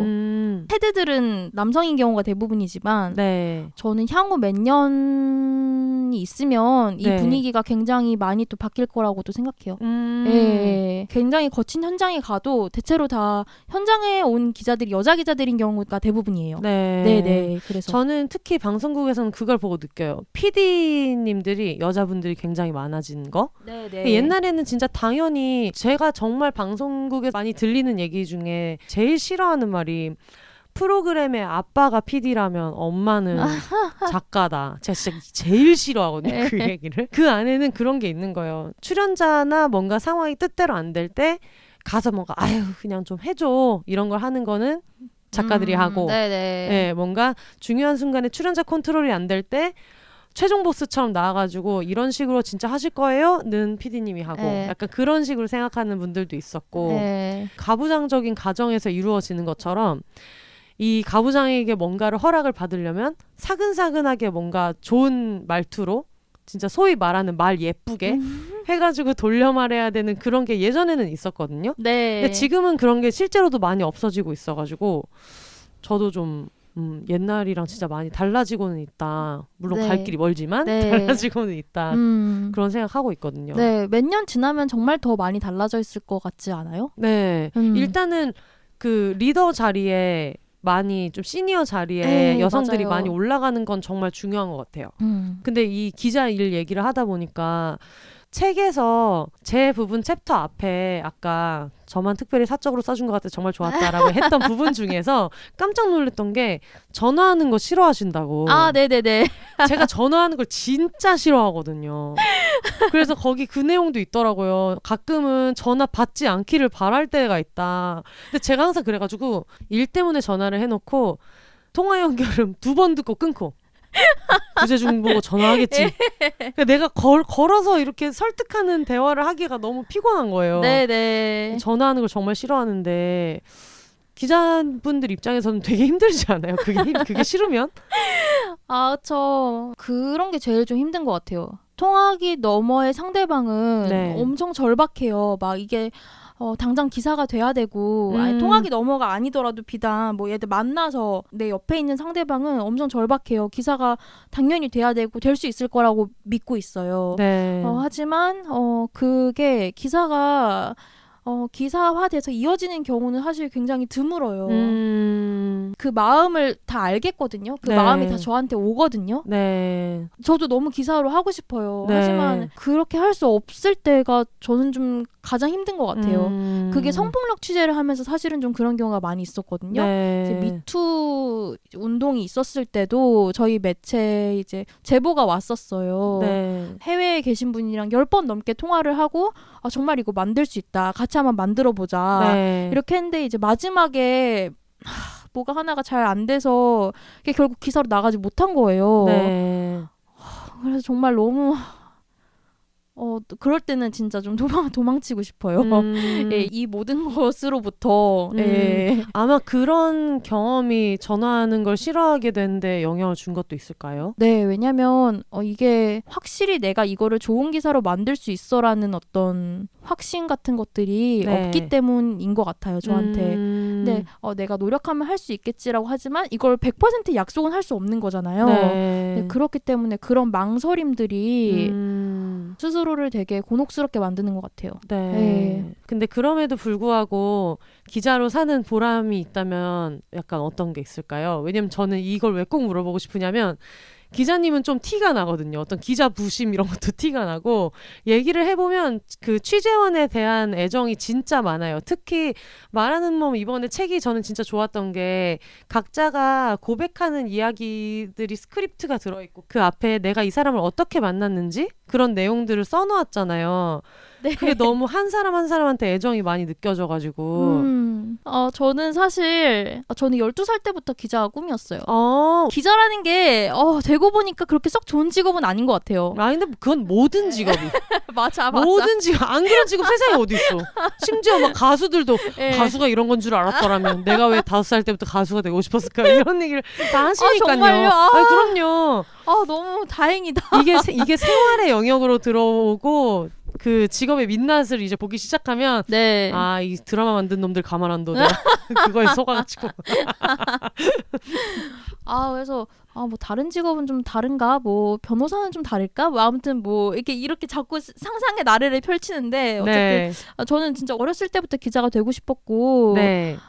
학생 기자를 되게 오래 했었어요. 네. 대학교 내내 5년 내내 학생 기자 했었고 방송부를 했었거든요. 네. 근데 왜 그렇게 기자를 되고 싶었고 열심히 한 거예요? 사실 처음에는 네. 글을 써서 돈을 벌겠다는 생각이 되게 강했어요. 네. 네, 소설가 같은 거는 네. 이제 뭐 창조의 영역이다 보니까 그거보다는 이제 조금 더 안정적으로 돈을 벌고 싶다는 생각이 있었는데 지금 생각해 보면은 저는 사람들이 좋은 것 같아요. 네, 사람이 너무 좋아요. 네. 그러니까 그렇겠죠. 이게 보통 사람이 할 수 있는 작업이 아니에요. 애초에 말하는 뭐 정말 강아지처럼 쫓아다니면서 만들었다는 느낌이 드는 작품이어가지고 애지간히 좋아하는 것 같다. 네. 그래서 더 다양한 사람의 목소리를 네. 저는 들어보고 싶어요. 앞으로도 계속. 그런 것 때문에 네. 이 직업을 아직 그만두지는 못하고 있는 것 같고 근데 사람 때문에 너무 힘들다가도 네. 또 그거를 반대로 낫게 해주는 것도 사람이더라고요. 맞아. 그래서 네. 그 사람이 하는 말이 좋고 네. 저는 그 말을 들을 때에 제가 좋아요. 어떤 말이요? 그 사람이 진짜 말을 하는 것 같은 순간이 있어요. 네, 진짜 내가 예상치 못한 말 혹은 여기서 할 말이 아닌데 진짜 어떤 마음속에서 있었던 말 네. 하지만 자기가 잘 몰랐던 말 네. 뭐 이런 말들이 툭 튀어나올 때가 있어요. 그러면은 그거를 꼭 기록하고 싶어져요. 네. 그래서 좋은 것 같아요. 부담스럽기도 했을 것 같아요. 왜냐하면 저도 지금 비욘세에서 게스트로 나오는 친구들의 인생을 하나씩 좀 소개하고 그런 형식이 되기도 하잖아요. 그리고 네네. 그게 어쨌든 한번 송출이 되면 온라인에는 계속 남게 되고 하는 건데 심지어 되게 민감하고 여러 사람 앞에서 말해보지 못했던 여성들의 이야기들을 모아가지고 이게 또 팟캐스트로 하는 것도 굉장히 어떤 사람들의 인생에서는 되게 큰 조각인 작품인 거고 네. 그게 책으로 남겨지는 거는 심지어 너무 제가 알기로 지금 일주일 만에 중세 찍으셨죠? 네. 그래서 큰 출판사를 통해서 되게 많은 사람들이 열심히 막 이렇게 지지를 해주고 했다는 거는 그게 영광스러운 동시에 부담도 될 것 같거든요. 네네. 네, 이 사람들의 얘기를 어쨌든 국회도서관에 소장되는 ISBN을 찍어서 내가 네. 영원히 남긴다는 거. 네. 네, 어땠어요?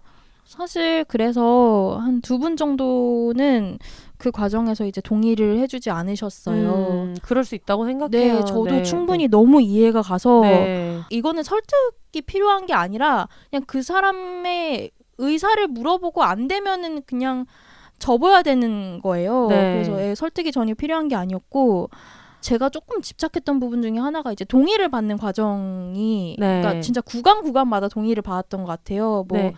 이게 책이 나갈 건데 괜찮냐? 이렇게 쓰일 건데 괜찮냐? 이렇게 수정할까? 저렇게 수정할까? 하면서 계속 연락을 주고 받으면서 출연자들이랑 이 출연자들이 납득할 수 있을 때까지 상황이 중간에 많이 달라지신 분들도 있어요.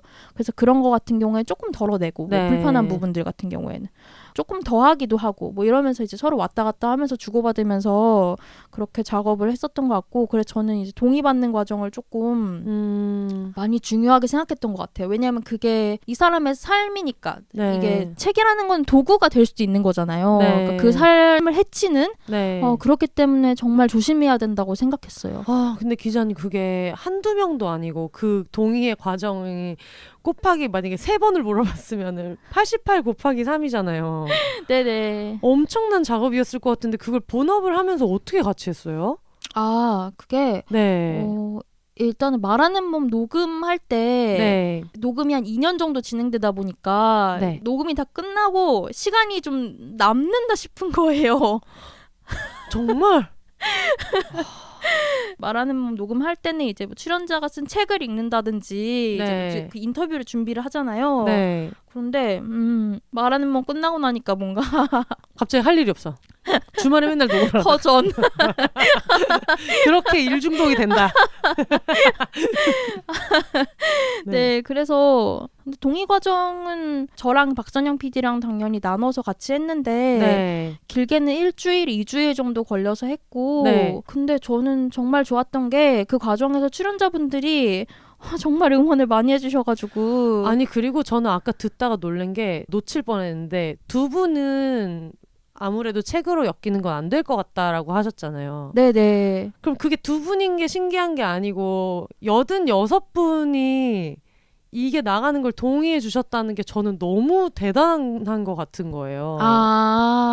그게 진짜 놀라운 일이라고 저는 생각하거든요. 사실 저도 그래요. 네, 어떻게 네. 그럴 수가 있지? 그게 심지어 방송만 해도 찍고 나서 저 방송 안 나가도 되니까 편집본으로 다 드러내주세요 하는 분들이 그렇게나 많은데 네네. 그리고 심지어 그게 처음에 방송이 나가는 거는 그냥 내라고 할 수 있어요. 그냥 괜찮아요 하고 냈다가 막상 이게 나가고 나니까 근데 내 얘기가 막상 이렇게 나오니까 알 수 없는 두려움에 사로잡힐 때도 있고 네네. 불편할 때도 있고 근데 그걸 다 겪으신 분들이 두 분을 빼고 다 동의해 주셨다는 게 저는 이게 진짜 되게 기적 같은 일이라는 생각이 들거든요. 네. 네. 어떻게 하신 거예요? 뭐 갈비짝이라도 하나씩 보였나? 저도 그거를 잘 모르겠어요. 그러니까 그런 어떤 무조건적인 지지를 네. 받았다는 게 아직도 사실 영문을 잘 모르겠고 네. 물론 그게 당연히 저에 대한 지지는 아닐 것이고 그 프로그램에 대한 저희가 얘기한 것처럼 저의 기억과 작가님의 기억이 달랐던 것처럼 프로그램에 대해 각자가 받는 인상 같은 것들이 다 다르게 형성이 됐을 것이고 뭐 그 과정에서 어떤 뭐 믿을 만한 지점 같은 거를 발견하셨을라나 약간 이런 네 그런 생각이 들긴 하는데 사실은 저도 아직도 잘 모르겠어요. 네. 너무 감사해요, 정말. 프로그램이 좋은 것 같다고 얘기를 하셨지만 사실 프로그램을 할 때 저도 제가 방송을 만드는 입장에서 이 방송국놈들을 믿지 못하는 사람들 정말 많고 네네. 아마 아실 거예요. 기자분들을 못 믿는 사람들 또 너무너무 많을 거고 네. 근데 결국은 이게 기자와 PD가 만든 프로그램인데도 이걸 오케이 해준 거는 그냥 박서영 PD님이랑 유 기자님을 엄청 믿었던 게 있을 것 같아요. 왜냐면 저도 출연자 중에 한 명으로서 네. 저는 그래서 했거든요. 그래서 그때 연락 주셨을 때도 되게 희한하게 연락이 됐잖아요. 맞아, 그 얘기를 안 했네. 나는 어떻게 말하는 몸에 나오게 되었나 얘기를 안 했네. 지금 맞아. 하시면 될 것 같아요. 제가 먼저 연락했나요? 제가 먼저 했던 것 같아요. 그게 되게 너무 뜬금없이. 맞아. 그게 그거였잖아요. 뭐요? 걸어서 환장 속으로 쓴 게 작가님이었어요. 이거 아, 제가 갑자기 몇 달 만에 SNS에서. 뜬금없이. 아, 맞아. 그래가지고 맞아요 하고 막 좋아하면서 네네. 그래가지고 작가님 안녕하세요, 요즘 뭐 하세요, 막 이런 얘기를 하다가 이런저런 얘기를 하다가 제가 그때 말하는 몸 잘 듣고 있다 그랬나? 네. 그랬을 거예요. 네네. 말하는 몸 너무 잘 듣고 있어요 했더니 나와주세요 해서 하고 나가게 되었다. 네. 근데 그때도 저는 이미 그전에도 방송계 성폭력 관련된 기사로 얘기할 때도 그렇고 네. 그 전에 느닷없는 쌀국수 뉴미디어와 쌀국수에 대해서 네. 회동할 때도 그렇고 사실 저도 제 안에 그런 게 있었거든요. 기자에 대한 어떤 스테레오타입 같은 거. 뭔가 이 사람들은 캐내는 사람이라는 생각을 갖고 있었어요. 네. 근데 유 기자님은 약간 캐내는 사람이라기보단 되게 들어주는 사람이라는 생각이 있었어가지고 그냥 믿고 나가도 되겠다 해서 1도 고민 안 하고 기획안을 보내드릴게요 하시길래 기획안을 뭐하러 보내시지? 이미 다 너무 잘 듣고 있는데. 근데 그 기획안 2장짜리. 그래서 되게 편하게 방송을 했던 것 같아가지고 다른 분들도 어떻게 이렇게 하게 됐는지를 좀 알 수 있을 것 같아요. 근데 그게 참 네. 저에게는 사실 조금 단점 같은 기자라는 직업을 제가 잘 하고 있는지 늘 잘 모르겠는 게 잘 듣는 것만으로는 잘 안 되는 것 같아요. 근데 기자님은 잘 듣는 것만이 아니라 잘 듣는 걸로 인해서 상대방을 계속 뭔가 희한하게 말하게 하는 존재예요. 근데 뭔가 뜯겼다는 느낌이 없어. 뭔지 알죠? 다른 분들 중에서 막 신나게 얘기하면서 말렸다. 완전 말렸다. 이럴 때가 있는데 그게 아니라 열심히 재밌는 얘기 많이 하고 왔네. 막 이런 느낌으로. 사실 저도 그때 아까 얘기했던 방송계 얘기를 할 때도 네네. 처음에는 그 정도까지 생각 안 했다가 제가 이거는 기사에 넣어도 되는지 이거 제보해준 친구한테 물어볼게요. 막 이러면서 되게 막 덤벼들어서 하게 되는 거예요. 네. 그러고 나서 집에 오면 뭔가 오늘도 많이 말했네. 그게 이제 약간 잘 맞는다는 것 같은데 네. 진짜 수많은 취재원을 만나지만 말하는 몸에 나왔던 취재원분들은 이 사람은 좀 나랑 맞을 것 같은데 이 사람은 말하는 몸에 나오면 좀 나랑 같이 잘 얘기할 수 있을 것 같은데 이제 이런 사람들을 더 섭외하려고 노력을 많이 했었던 것 같고 그래서 참 저한테는 늘 좀 숙제 같은 거지만 저는 특성 같은 걸 좀 읽고 싶지 않다는 마음도 있어서 약간은 좀 단독을 쓴다든지 이제 참 저도 그런 기자가 되고 싶죠. 근데 저한테는 늘 숙제 같은 생각이에요. 사실. 근데 기자가 100명 있으면 100개 다른 기사가 있듯이 100명의 성격을 가진 기자가 있다고 조금씩 받아들이고는 있는데 사실 매일매일 쉽지는 않아요. 근데 그게 이 미디어 쪽에 있는 모든 사람들의 딜레마이기도 한 것 같아요. 저도 얼마 전에 이제 작가 친구가 그런 얘기를 하더라고요. 방송이 나가고 나서 어떤 이 사람이 했던 발언 같은 게 되게 화제가 돼서 뭐 어떤 프로그램 최초 고백 막 이런 식으로 된 게 되게 화제가 됐는데 자기는 그 장면을 날려버리고 싶었던 거지. 왠지 이게 나가면은 이 사람이 나중에 후폭풍이 있을 것 같은데 그러니까 이 사람은 우리를 믿고 말해줬고 물론 촬영에 동의를 했고 방송에 나가도 된다고 생각했으니까 이 이야기를 한 거지만 자기는 어쨌든 이게 나갔을 때 파급력 같은 게 생각이 들 때 나는 이걸 잘라야 될 것 같은데 라는 생각이 들 때 내가 좋은 사람이면서 좋은 직업인이기는 어려울 수도 있겠다. 막 이런 딜레마에 빠지기도 하고. 저도 그런 생각을 정말 많이 했었거든요. 지금도 하고 있고. 한 번은 제가 장례식장 취재를 갔었어요. 아직도 기억이 나는데 제가 아무것도 취재 못하고 왔어요. 정말 지금 생각하면 너무 후회스러운데 그 순간에 저는 좋은 사람이었겠죠. 그 유가족들한테는 네. 다른 기자들과 다르게. 하지만 저는 그냥 제대로 일을 하지 못하고 온 기자였던 거예요. 네. 아, 그래서 그 중심을 잡는다는 게 참 쉽지가 않은 것 같아요. 그러니까 아마 그분도, 그 작가분도 매일매일 힘드시지 않을까. 네, 맞아요. 근데 또 그런 분들이 그 일 자체에 대한 애정이 많으니까 그런 고민을 하는 것 같기도 해요. 네. 더 잘하고 싶고 남들이랑 좀 다르게 하고 싶고 그리고 방송계에 있는 사람들도 그렇고 기자들도 그렇고 우리 직업이 갖고 있는 오명 있잖아요. 네. 저희도 뭐 방송국 놈들 항상 이런 얘기 많이 맞아. 듣고 그래서 그럴 때 조금 우리 전에 있었던 사람들이랑 좀 다르게 하고 싶은 마음 네, 네. 너무 그렇게 모든 걸 다 팔아가면서까지 일을 하고 싶지는 않은 마음 같은 게 있어서 근데 모든 걸 다 팔지 않고 하면서도 네. 성공한 직업이 될 수 있다는 설레를 남기고 싶은 마음이 있잖아요. 맞아요. 네. 맞아요. 그게 진짜 강한 것 같아요. 예. 아, 공감의 한숨. 갑자기 얼굴에 수심이 가득해졌어.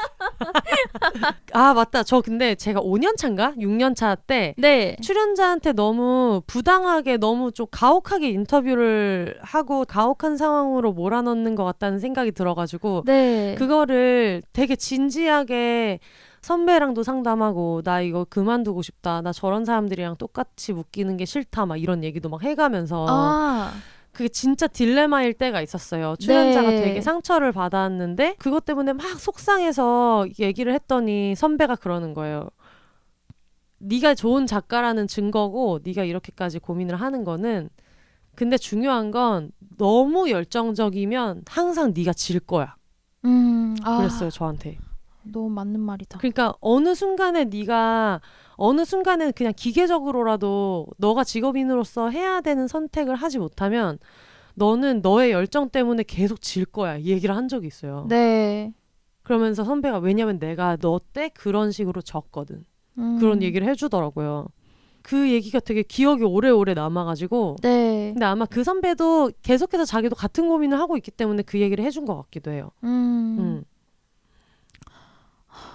너무 기억할 만한 말인 것 같아요. 네. 그래서 이제 좋은 직업인이 되려면 어떻게 하면 열정적이면서 지지 않고 할 수 있는가. 네. 근데 그걸 진짜 너무너무 영리하게 잘 해내는 선배님들 계시잖아요. 네, 맞아요. 진짜 내공 있는 분들. 음.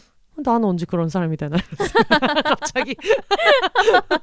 그게 좀 저는 최근에 제가 직무가 좀 바뀌면서 네. 조금 성공한 부분이기도 한데 취재하지 않고 최근에 편집 기자로 일하고 네. 있거든요. 편집 기자는 보통 뭐 시간이 딱 정해져 있고 그 시간 지나면은 대체로는 이제 일에 대해서 생각을 하지 않는데 사실은 취재에서도 그렇게 했어야 되지 않나라는 생각이 들어요. 취재에서는 보통 업무 시간이 끝나면 내일은 뭐 쓰지? 약간 이런 식으로 자꾸 그러니까 계속 일의 연장이 되는 거예요. 네. 근데 이제 그렇게 하지 않고 일과 삶을 잘 분리할 수만 있다면 저는 계속 해나가고 싶은데 근데 저도 이제 번아웃이 왔었거든요. 네. 그래서 제가 아직 5년 차밖에 안 됐는데 번아웃이 이렇게는 이 일을 계속할 수 없다는 생각이 들어서 네. 조금 덜 사랑해보는 것도 방법이다라는 생각을 요즘은 좀 하고 있어요. 네, 너무 막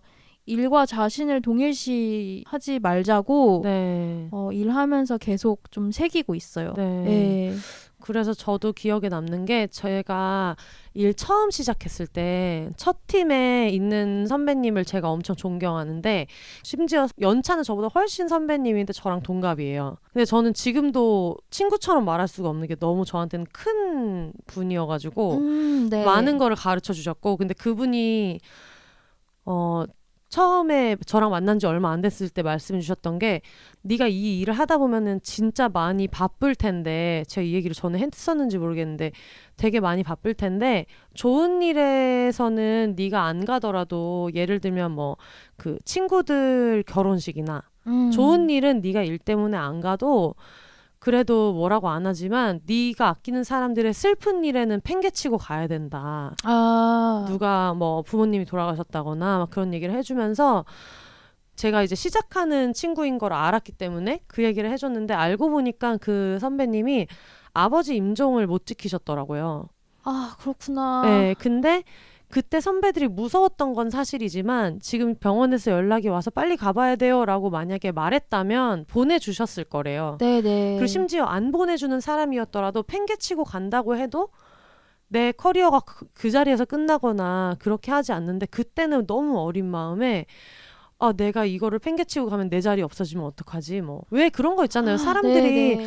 어떤 회사 내에서 너무 힘들어서 잘못된 선택을 하거나 하시는 분들한테 바보 같다 막 이렇게 말하지만 어떤 직업에 깊이 몰입해 있는 사람들은 그게 세상의 전부 같기도 하잖아요. 맞아요. 순서도 헷갈리고 룰도 뒤집히고 그럴 때가 있잖아요. 네. 그래서 선배님이 그 얘기를 해주셨던 게 나중에 이제 알고 보니까 그런 경험을 스스로가 하셨더라고요. 그래서 그때는 그냥 그렇게까지 잘못했다고 생각하지 않았는데 나중에 생각해보면 이거 너무 어리석은 짓이었다는 생각이 들어가지고 네. 그 이후로는 어떤 일이 있어도 주변 사람한테 슬픈 일이 생기면 무조건 간다는 거예요. 뭘 팽개치고라도 간다고 하시더라고요.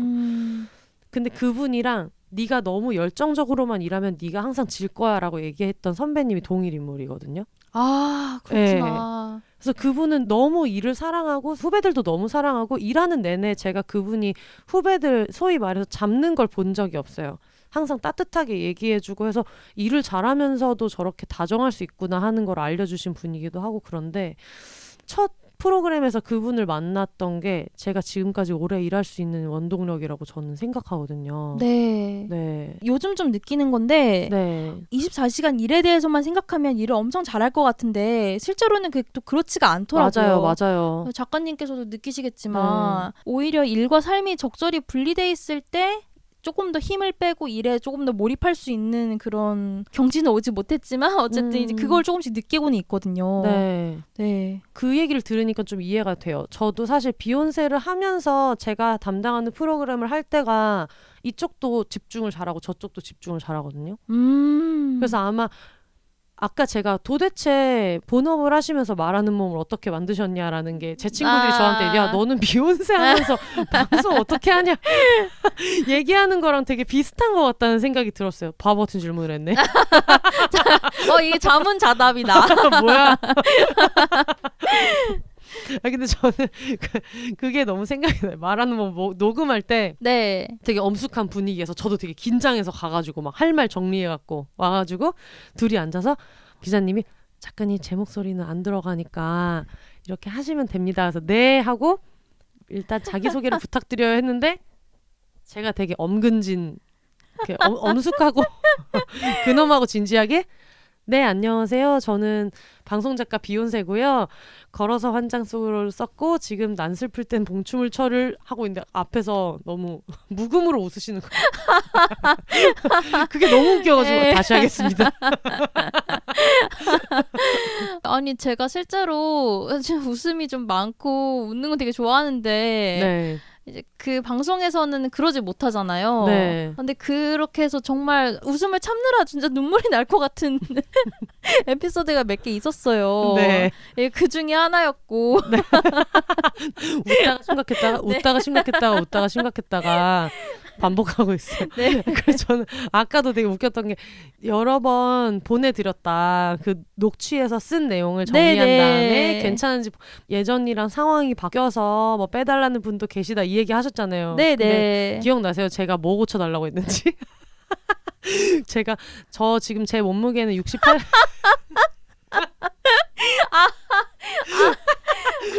남들은 막 뭐 제가 지금 철학이 바뀌어서 뭐 생각이 바뀌어서 아니면 제 무슨 거취가 바뀌어서 이런 건데 이제 저는 제 몸무게 68kg라고 말하는 거를 부끄러워하던 순간이 있었는데요. 뭐 지금은 그냥 고유한 저의 숫자라고 생각해서 신경 쓰지 않아요. 라고 인터뷰를 해서 그 원고를 주셨는데 그거를 주셨을 당시에 제가 죄송한데 기자님 지금 75kg인데 바꾸는 게 좋겠냐.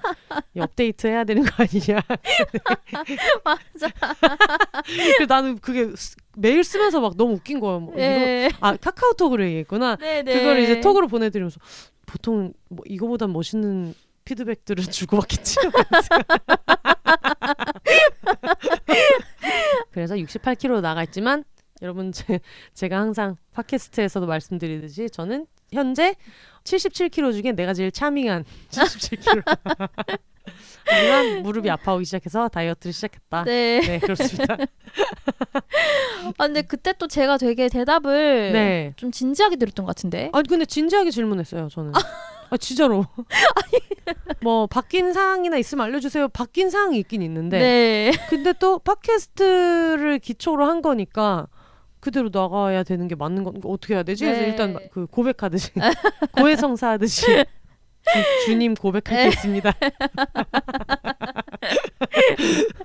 업데이트 해야 되지 네. 않나요? 이렇게 네, 됐습니다. 그래서 네. 네. 녹음 당시로 하는 게 좋을 것 같아요. 이런 식으로 네, 대답했었던 맞아, 것 맞아. 같아요. 예. 맞아요. 저는 그것도 궁금해요. 앞으로 써보고 싶은 기사나 네, 아니면 네. 해보고 싶은 이런 말하는 몸 같은 이런 기획이 혹시 있는지 청취자분들 중에서 취재원이 돼주실 수 있는 분이 또 있을지도 모르잖아요. 우리는 또 항상 이렇게 소문내야지. 네. 네. 지금 쓰고 있는 게 있는데 네. 그 강제추행 르포 기사를 기사가 될지 그게 책의 형태가 될지는 모르겠어요. 네. 네, 근데 르포를 써보고 싶다는 생각이 있어가지고 네. 좀 준비하고 있는 게 있는데 피해자분들을 만나는 거기 때문에 네. 나와주세요라고 얘기하기에는 조금 그렇고 말하는 몸을 들으시거나 아니면은 제 기사를 보시고 네. 뭔가 저랑 이렇게 얘기를 하고 싶으시면은 네. 언제든지 메일이라든지 SNS가 열려 있으니까 네. 그쪽으로 연락 주셨으면 좋겠다. 뭐 이 정도로 얘기할 수 있을 것 같아요. 제 아이디가 있거든요. 네. 얼레디 블루스라는 네. 아이디인데 얼레디 블루스 ALREADYBLUES. 네, 맞습니다. 야, 골뱅이 gmail.com으로 하시면 기자님의 이메일 주소고요. 그리고 같은 스펠링으로 트위터 아이디도 똑같죠? 네, 이메일, 트위터, 인스타그램, 페이스북 그리고 오마이뉴스 계정 다 동일한 아이디예요. 그러면 개인의 삶에서는 이제 어쨌든 우리가 아직 2021년 네. 설 전이니까 뭐 목표나 뭐 이루고 싶은 거나 아니면 개인적인 소소한 뭐 이런 습관 갖고 싶다거나 정하신 거나 생각 중이신 거 있어요? 제가 성공할 때도 있고 실패할 때도 있는데 네. 아침 운동을 하고 있어요. 뭐 하세요? 그냥 홈트 하는데요. 일어나서 어쨌든 출근 전까지 뭔가 몸을 움직인다. 제일 어려운 거. 심지어 홈트라니. 필라테스 선생님한테 내 몸을 던지고 오는 것도 아니고 홈트라니 독하다. 맞아. 그래서 되도록이면 아침 운동을 빼놓지 않았으면 좋겠고 말하는 몸이 조금 더 많이 읽혔으면 좋겠고. 야, 일주일 만에 중세를 찍으신 이지영 기자님께서 말씀하십시다. 아이고. 아니 근데 네. 솔직히 말하는 몸은 제가 제 인스타에 그러니까 물론 비욘세에는 지금 에피소드 광고를 해주셨지만 제 개인적으로 뭐 개인 계정으로 제가 뭐를 받는 건 아닌데도 네네. 제가 그걸 올리면서 그 얘기했거든요. 제 책을 사신 적이 없는 분도 이 책은 꼭 읽어주셨으면 좋겠다라고 얘기를 했거든요. 진짜 엄청난 기록물이라고 저는 생각해요. 그리고 특히 말하는 몸 팟캐스트를 들을 때는 그러니까 여러분도 지금 제 목소리를 들으면서 느껴지는 저의 어떤 성격이나 캐릭터 같은 것들이 있잖아요. 근데 목소리조차도 어떤 캐릭터를 갖게 되는데 이게 또 글로 읽히니까 진짜 퓨어하게 그 메시지에 되게 집중되는 게 있더라고요. 또 이게 목소리가 아니라 텍스트로만 남아있다 보니까 이게 되게 나처럼 들리는 부분이 있었어요. 내 얘기처럼 읽히는 부분들이 있었어요. 네네네. 그것도 신기했고 저는 또 하나 신기했던 게 앞부분에 기자님이랑 PD님이 나의 이야기를 하고 그래서 이 사람을 만나서 이런 이야기를 했다 하고 당사자의 얘기가 나오는 형식인데 이게 폰트랑 색깔이 다른데도 같은 사람이 말한 것처럼 이어서 읽히는 되게 특이한 경험을 했거든요. 네. 그래서 어떻게든 우리는 어쨌든 이 몸을 가지고 고민하면서 살아가는 입장에서 여성이라는 이유로 갖는 여러 가지 생각이나 고민들이 있기 때문에 다 같이 연결되는 경험을 하실 수 있을 것 같아요. 읽어보시면. 너무 감사합니다. 네. 아 그리고 말하는 몸이 지금 1권, 2권 이렇게 돼 있잖아요. 그러니까 물론 1권에 나와 있는 분들이랑 2권에 나와 있는 분들은 다 단편 다른 분들이기 때문에 막 목차를 보고 고르시는 분도 있을 거고 2권 다 읽으시는 분도 계실 텐데 말하는 몸 1권을 지금 그 문학동네에서 비욘세 청취자 5분이었나요? 네. 네, 비욘세 청취자 5분한테 선물을 주신다고 해요. 비욘세랑 말하는 몸 2가지가 들어가게 SNS에서 같이 이야기를 해주시면 제가 보고 5분한테 추첨해서 보내드리도록 하겠습니다. 이게 지금 방송이 나가는 게 1월 29일 오늘부터 2주 동안 보내주시면 될 것 같아요. 2월 12일까지 비욘세랑 말하는 몸 같이 언급해서 뭐 청취 소감이어도 좋고 아니면 기대평이어도 좋고 남겨주시면 저희가 그 중에 5분을 선정해서 말하는 몸 1편, 유 기자님이 네. 담당하신 1편 네. 5건을 보내드리도록 하겠습니다. 인스타그램으로 쓰실 때는 해시태그 비욘세는 넣으셔야지 제가 검색할 수 있으니까요. 그렇게 해서 해주시면 될 것 같아요. 많이 참여해주세요. 네, 많이 참여해주세요. 네. 기자님 오늘 비욘세 처음 나오셨는데 네. 나와보신 소감 어떠신지 들어보고 싶어요. 저는 갑자기 작아졌어. 어떡해. 아이, 갑자기 이제 둘이서만 얘기하다가 네. 청취자분들이 어떻게 생각하실지를 생각하게 되니까 약간 정말 작아지네요. 이게 바로 제가 말하는 몸 나갔을 때 마지막으로 하실 말씀 있나요? 울컥. 울고. 아 맞아. 이거 듣는 사람 많지. 사람들이 나를 어떻게 생각할까. 너무 재밌었고 제가 사실 그 비욘세 보통 녹음 시간이 네. 막 2시간 이렇더라고요. 지금 1시간 50분이에요. 그래서 영화 러닝타임인데? 그래서 제가 2시간 동안 얘기를 과연 할 수 있을까? 왜냐하면 보통 집에서도 거의 침묵 약간 예, 말을 거의 잘 안 하는 편이기 때문에 네. 그래서 2시간 어떻게 말하고 오지? 엄청 눈앞이 캄캄했는데 네. 시간이 막 쏜살같이 가버려가지고 네. 정신을 차리면 그냥 2시간이 네. 가겠어요. 네. 그래서 웃기만 하다 가는 것 같은데 이게 잘 됐는지 모르겠어요. 아, 잘 됐어요. 예. 그래서 여러분 마성에 오기만 하면 2시간을 쓰게 된다는 네. 팟캐스트를 듣고 계시고요. 다음에도 꼭 나와주세요. 네, 그럴게요. 네, 여러분 우리 귀한 광고주 문학동네에 너무 감사를 드립니다. 크게 될 분들이요. 역시 문학 빌리지 대단한 것 같아요. 너무 감사하고요. 비욘세를 듣고 있는 다양한 몸들에게 그 말하는 몸 제작자 중 한 명으로서 한마디 해주신다면 뭐가 있을까요? 저는 더 많은 여성들이 몸에 대해서 조금 얘기를 해줬으면 좋겠어요. 네. 네. 왜냐면 지금까지 몸이라는 게 아까 얘기했듯이 노력의 결과, 어떤 성공신화, 로서만 몸을 얘기할 수 있는 거는 아니라고 믿거든요. 네. 저희 출연자분들도 이것을 믿고 나와주셨다고 저는 생각하고 네. 저는 믿고 나갔어요. 네. 너무 감사해요. 제가 그 출연자분들을 믿었기 때문에 저의 몸에 대해서 얘기할 수 있고 저의 몸에 대해서 얘기를 하는 책이 나올 수 있었던 것 같아요. 네. 네네. 더 많은 몸의 이야기를 듣고 싶다는 거? 그게 뭐 어떤 SNS라는 형태로든 아니면은 저에게 보내는 어떤 DM이든 아니면 이제 굳이 저에게 보내지 않더라도 뭐 어떤 친구들 사이에서의 대화일 수도 있잖아요. 그렇죠. 예. 아니면은 부모님과의 대화. 또 굉장히 중요한 부분인데 더 많은 다양한 몸의 이야기가 들려졌으면 좋겠어요. 왜냐면은 서로 고립됐다고 느끼지 않을 수 있도록 네. 네네. 이게 제가 하고 싶었던 말인 것 같아요. 책을 통해서. 아까 얘기하셨던 수많은 여성이 몸에 대한 어떤 공동의 이야기가 나오면 네. 몸의 형태나 평가를 개인의 책임으로만 몰아갔던 게 사회의 얘기가 될 수 있을 것 같다고 얘기한 게 되게 많이 와닿았거든요. 네네. 네, 그래서 여러분 몸에 대한 얘기도 저희가 항상 떠들자고 얘기하는 것처럼 몸에 대해서도 열심히 신나게 떠드시면 좋겠습니다. 네. 네, 저희 말하는 몸 책 이벤트 SNS 계정 다시 한번 확인해 주시면 좋겠고요. 오늘 함께했던 말하는 몸 광고처럼 이런 광고나 청취 후기 그리고 이런 이야기 다뤄줬으면 좋겠다 하는 것들 있으면 비욘세 공식 이메일로 보내주시면 되는데요. behonses@gmail.com으로 보내주시면 됩니다. 네, 그러면 유지영 기자님 너무 귀한 시간 내주셔서 진짜 너무 감사하고요. 이 야밤에 다음에 부를 때 꼭 나와주시면 감사하겠습니다. 네. 네, 알겠습니다. 올더 싱글레이디 싱글피플이 말하는 비욘의 세상 비욘세 저희는 다음 주에 다시 찾아오겠습니다. 여러분 혼자 사세요.